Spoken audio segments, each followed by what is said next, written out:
पुनीतं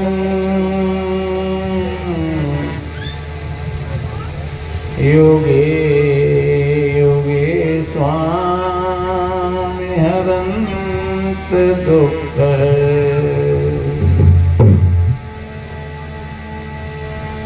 दातारं मुक्तं पुरुषं पुराणो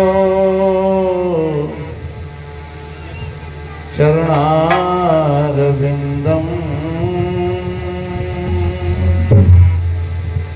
सततं नमामि।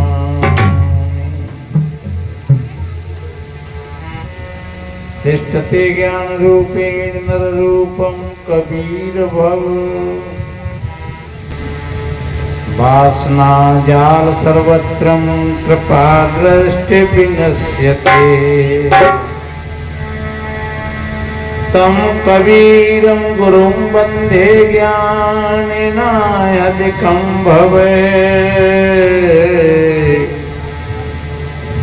जडयध्यास महाबन्धं बोध ज्ञान विमोच्यते।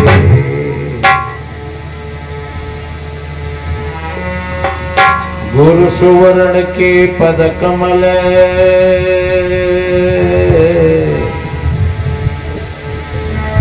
बंदो बारंबार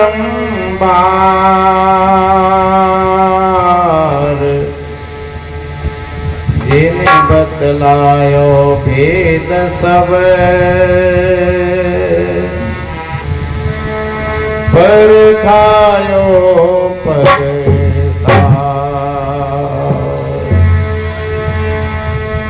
बिन सद्गुरु संसार में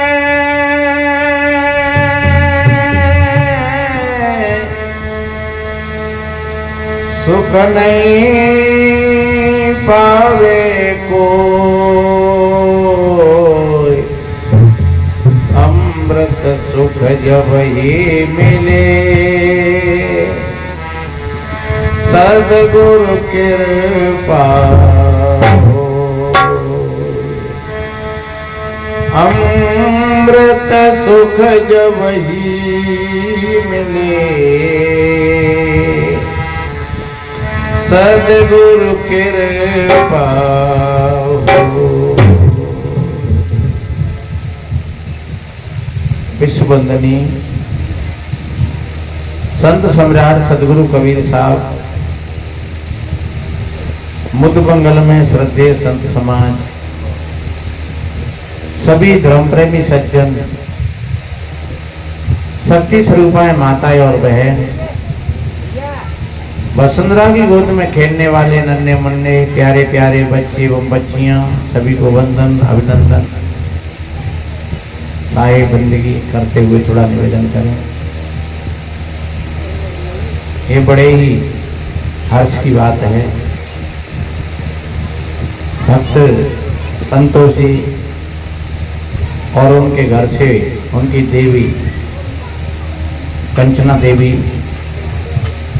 अपने बेटा के बर्थडे के उपलक्ष्य में और इन संतों को बुला करके सत्संग रखा है। वास्तव में ये माता पिता का फर्ज बनता है अपने बच्ची बच्चाओं के लिए कुछ भी बहाने से और ये संतों की बढ़िया अच्छी बातें सुनने के लिए मिल जाए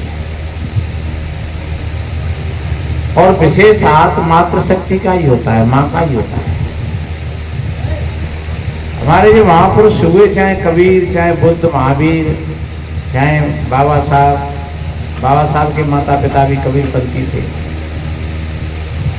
चाहे रामकृष्ण जिनको हम भगवान कहते हैं, चाहे कोई शक्ति स्वरूपाएं माताएं रही हों, सीता सावित्री मीरा मंदालसा भक्तमती मीराबाई लक्ष्मीबाई अवंती, चाहे वो वीर रस में विहार करने वाली चाहे भक्ति रस में विहार करने वाली, लेकिन सबके पीछे मातृ शक्ति का हाथ रहा। जो माताएं जीती जागृत हैं वो अच्छी बेटी बेटाओं को, अच्छी संतान को जन्म देती है। और पिता जीता जागृत है, क्योंकि धरती है, मां है वो एक धरती है। धरती से भी बड़ा अस्तित्व किसका बताया है? मां का बताया है। कहते हैं नहीं कि धरती से कौन सी बड़ी भारी चीज है, तो कहते हैं कि धरती से भारी मां है। जैसे कहते हैं कि धरती कूट काट धरती से है, धरती सारी चीजों को सहन करती है, ऐसे ही मां भी सारी चीजों को सहन करती है। बच्चे को 9 महीना में पालन पोषण करती है, और फिर जब बाहर आ जाता है, फिर जब तक वो भोजन नहीं पाता है उसको दूध पिलाती है, मलमूत्रों को धोती है, और स्वयं गीले में सोती है और बच्चों को सूखे में सुलाती है। माँ का हृदय बड़ा कारुणिक हृदय होता है। और अगर माँ जीती जागृत है तो स्वमेव उसको ज्यादा कुछ नहीं करना पड़ेगा। उनके बेटी बेटा स्वमेव वीर बनेंगे, भक्त बनेंगे, दातार बनेंगे, ज्ञानी बनेंगे। कितना बढ़िया कहा है कि जननी जने तो भगत जने, और कै दाता कै सूर, ना तो रहियो मांजरी वृथा गमावे नूर। और बाबा तुलसीदास जी ने भी कहा है, पुत्रवती युवती जग सोई, रघुपति भगत जास सुत होई। वास्तव में वही पुत्रवती कहलाने के योग्य है जिसके बेटी बेटा सपूत हैं, जो माता पिता की सेवा करते हैं, समाज की सेवा करते हैं, देश की सेवा करते हैं, राष्ट्र की सेवा करते हैं, जो जाति समाज और सारे भेदभावों से ऊपर उठ करके अपना जीवन जीते हैं। समाज में जो जाति समाज की जो भेदभाव की जो दीवार लगी है उसको ढाने का प्रयास करते हैं, तोड़ने का प्रयास करते हैं। मानव मानव में एक प्रेम, उत्साह और आनंद की तरंगें पैदा करते हैं। सच्चे अर्थों में वही बेटी और बेटा कहलाने के योग्य हैं। और वो कैसे? क्योंकि माँ एक सांचा होती है। सांचा होता है नहीं, जब सांचा बढ़िया होता है, फिट होता है, तो सांचे में ढली चीज बढ़िया एकदम सही निकलेगी।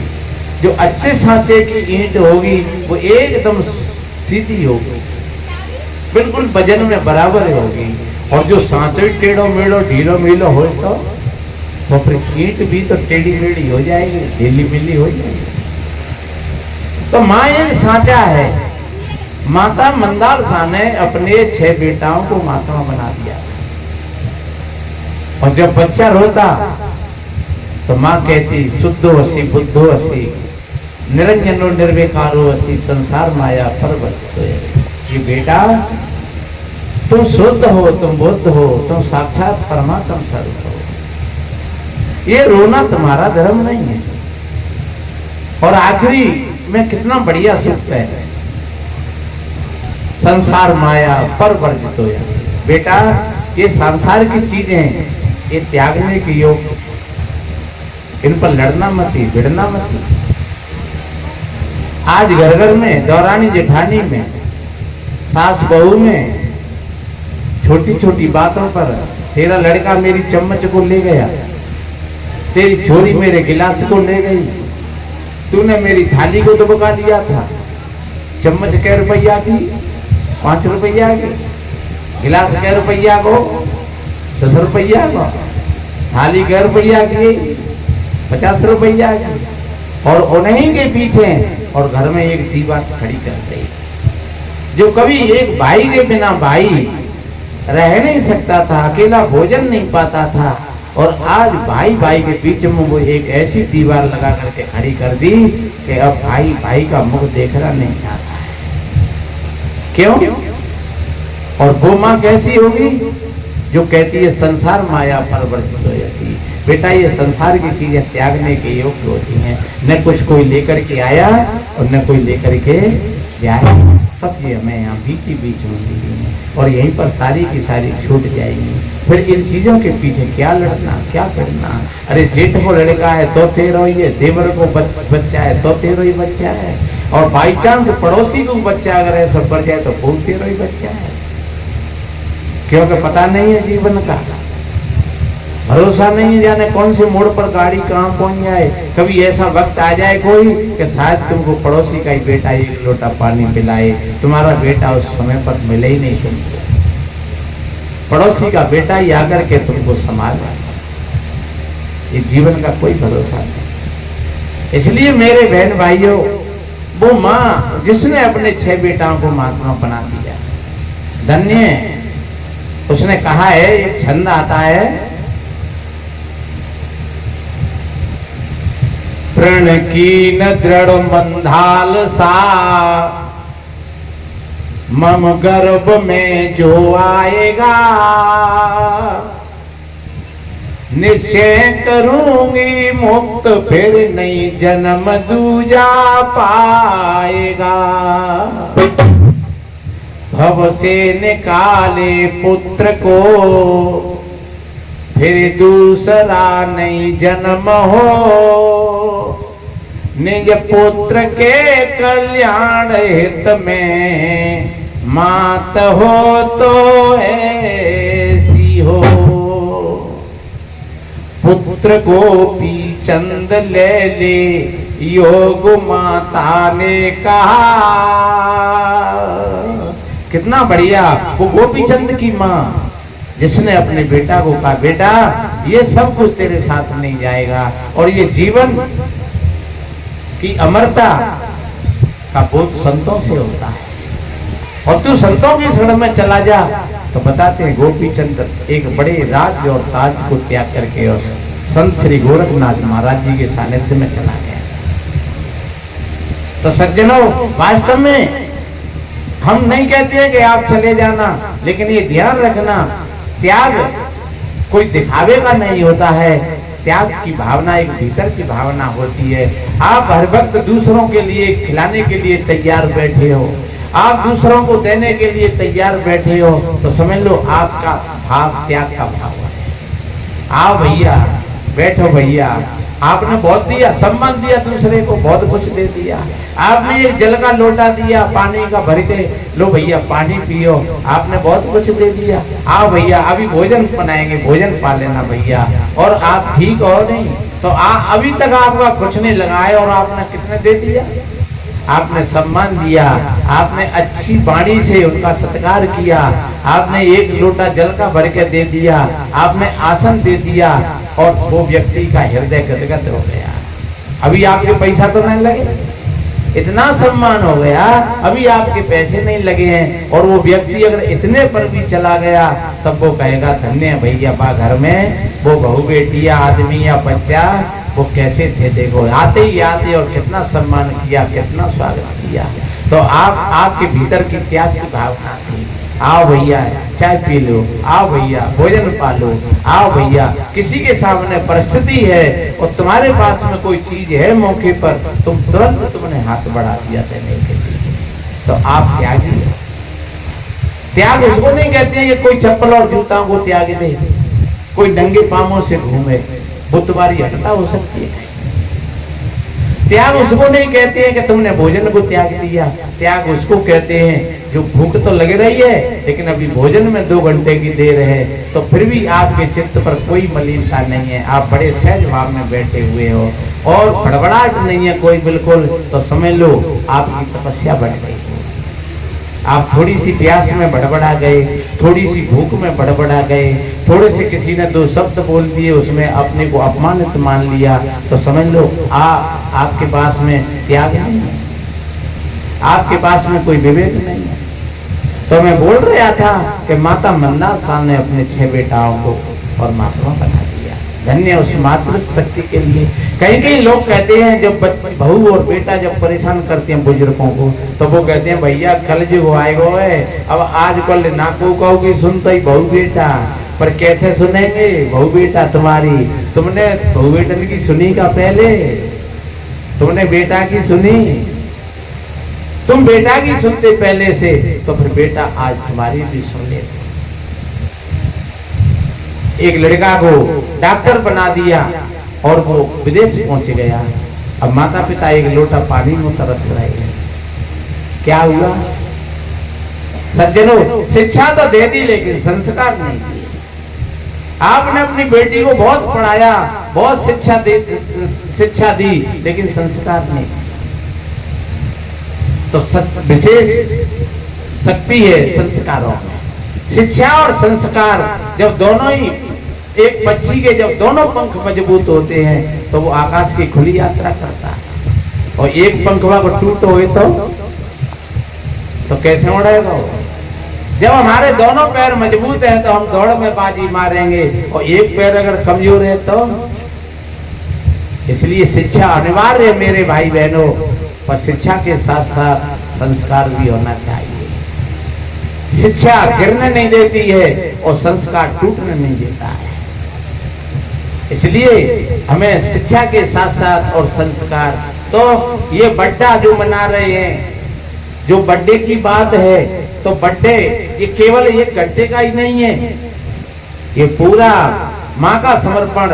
एक अपनी संतान को एक अच्छा मार्ग बताने पे ही लग जाए तो समझ लो वो रोज का ही बर्थडे है, रोज की वो खुशी है, वो रोज का ही उत्सव है।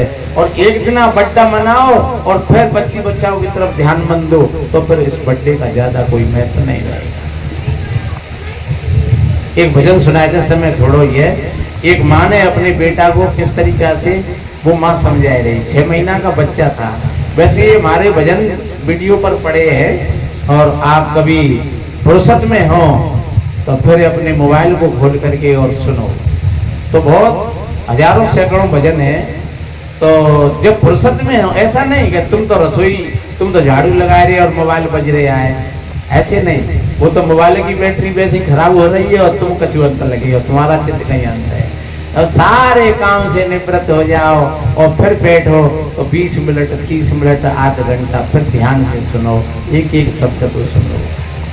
तो एक माँ अपने 6 महीना के बच्चा को किस तरीका से समझा रही है। आप सोच रहे होंगे कि 6 महीना का बच्चा क्या समझेगा। मैं कहता हूँ कथा चाहे भले ही काल्पनिक हो, अभिमन्यु ने तो अपनी माँ के गर्भवास में ही और सारी महाभारत की कथा को सुन लिया था। एक पॉइंट रह गया था, वो माँ की गलती थी। क्यों? कि वो जब पॉइंट आया उस समय पर माँ सो गई, नींद आ गई, और एक क्षण की नींद उसके बेटा की मृत्यु का कारण बन गई। अगर 1 मिनट और जागती रहती तो बस फिर अर्जुन की जरूरत नहीं पड़ती महाभारत में, अकेला अभिमन्यु महाभारत को विजय करके। सत्संग में कभी भी बैठे ध्यान से सुने, एक एक शब्द को, जाने कौन सा शब्द, जाने कब कौन सा हमारे काम का और हमारे भीतर में प्रवेश कर जाए। कभी कभी ऐसा होता है हम सत्संग में तो बैठते हैं लेकिन सत्संग हमारे भीतर में नहीं बैठ पाता है। जैसे हम सत्संग में बैठे हैं तो हमारे भीतर में सत्संग बैठ जाएगा। तो समझ लो आपके भीतर में सत्संग बैठ गया। अब आप यहाँ से खड़े होकर के चले जाओगे तब भी तुम सत्संग में ही रहोगे, क्योंकि अब सत्संग बैठ गया है तुम्हारे भीतर में। अब तुम अपने घर पर हो तो वहां भी सत्संग चल रहा है, तुम्हारे भीतर में सत्संग चल रहा है। कौन से भजन सुने, क्या क्या शब्द सुने। अब हम उन शब्दों को टटोल रहे हैं, देख रहे हैं, उनके साथ साथ अपने मन को भी टटोल रहे हैं। कबीर कहते हैं एक साधे सब सधे, सब साधे सब जाए, जैसे सींचे मूल को फूले फले यगाए। अगर आपने एक वृक्ष की जड़ में पानी पटक दिया पूरा वृक्ष हरा भरा हो जाएगा। वृक्ष के पत्तों पत्तों पर अगर आप पानी डालते रहे, ध्यान रखो, तो वृक्ष भी बच नहीं पाएगा और पत्ते भी हरे नहीं रहेंगे और वो वृक्ष सूख जाएगा। इसलिए जड़ में पानी डालो, जड़ में पानी डल गया, वृक्ष हरा हो गया पूरा का पूरा, पत्ते हरे भरे हो गए। मन एवं मनुष्याणा कारणो बंध मोक्षा, ये मन ही बंधन और मुक्ति का कारण है। इसलिए तथागत भगवान बुद्ध ने कहा है मन पूर्वगमा धम्मा मनोश्रेष्ठा मनोमया। ये मन पूर्वगामी है और ये मन आगे आगे काम करता है। आपका मन अगर बढ़िया है, अच्छा है, तो समझ लेना आपके सारे काम अच्छे बनेंगे। आपका मन बढ़िया है तो आप वाणी से भी बढ़िया बोलोगे, अच्छे बोलोगे, सत्य बोलोगे। आपका मन बढ़िया है तो आपके कान बढ़िया काम करेंगे। आपका मन बढ़िया है, आपकी दृष्टि बढ़िया काम करेगी, अच्छा काम करेगी। आपका मन बढ़िया है, आपके हाथ और पैर बढ़िया काम करेंगे, अच्छा काम करेंगे। आपका तो मन खराब है तो तुम वाणी से भी चिल्लाओगे, तुम कानों में भी उंगली लगा लोगे, तुम आंखों को भी बंद कर लोगे, क्योंकि अब मन कह रहा है हमें नहीं सुनना है, अब हमें नहीं बोलना है, अब हमें नहीं देखना है, बाहर में जाओ सब। तो तुम्हारे मन ने भीतर से तुम्हारी सारी इंद्रियों को रोक दिया। और अगर मन रूपी जड़ में पानी पहुंच गया तो तुम्हारा पूरा का पूरा वृक्ष, ये मानव शरीर रूपी वृक्ष पूरा का पूरा खिल गया, एकदम महक गया। आंखों में देखो तो खुशहाली है, और चेहरा पर देखो तो खुशहाली है, और कानों पर देखो तो कान तुम्हारे अच्छे शब्दों को लालायित रहते हैं सुनने के लिए, क्योंकि अब भीतर की तुम्हारी स्मृति जागृत हो गई, भीतर से तुम्हारा हृदय पवित्र हो गया, निर्मल हो गया, आप परमात्मा के नजदीक पहुंच गए, हो गया काम पूरा। तो इसलिए मेरे भाई बहनों, वो माँ कितनी जीती जागृत होगी जो इस तरीका से अपने बेटा को उपदेश दे रही है। और 6 महीना के बच्चा को आप ये मन समझना कि 6 महीना का बच्चा क्या समझेगा, वो सब कुछ समझता है। आप उस बच्चे के सामने कुछ बकवास करते हो, उसकी अज्ञात चेतना में ये सारी की सारी फाइलें लिखती चली जाती हैं, और जब वक्त आता है तब वो रिकॉर्ड खुलता है, तब वो बोलता है, फिर तुम कहते हो जी बात यहाँ पे कहाँ से आई गई, अरे वाने पहले तुम कहते ही भले ही पूरी की पूरी, वो तुम्हारा ही रिकॉर्ड है पूरा का पूरा, क्योंकि बीज तो तुम ही थे, वो तो वृक्ष है। अब जो बीज में जो चीज है तो वृक्ष तो वही होगा। ऐसा तो होता नहीं है कि आम का बीज हो और वहां पे नींब की निगोरी लगे आए। इसलिए बीज तो आम का है तो फिर आम का ही पौधा तैयार होगा। तो जैसे पृथ्वी में संभालने की शक्ति होती है सारे बीजों की, ऐसे ही माँ के पास में जो शक्ति होती है उस बीज को संभालने की, साथ में की। पृथ्वी किसी बीज को बदल नहीं सकती है, ये ध्यान रखना। वो बीज को संभाल तो सकती है लेकिन बदल नहीं सकती है। वो आम का और निगोरी नहीं बना सकती है। लेकिन हाँ एक बात तो है कि जो अच्छी भूमि में अगर पौधा बीज डाल दिया तो फिर वो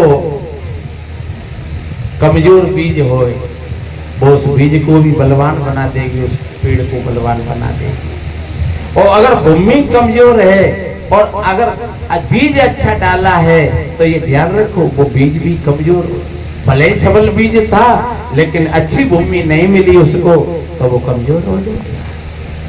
तो माँ तो एक भूमि है। जब माँ का हृदय एकदम बढ़िया होता है तो फिर वो बीज प्रबल होगा, बदलेगा नहीं लेकिन वो प्रबल होगा, बलवान होगा। वो माँ के अंदर में शक्ति होती है, वो गुण धर्म पृथ्वी के अंदर होते हैं जैसे माँ के अंदर होते हैं। तो वो माँ समझा रही है। देखिए थोड़ा समय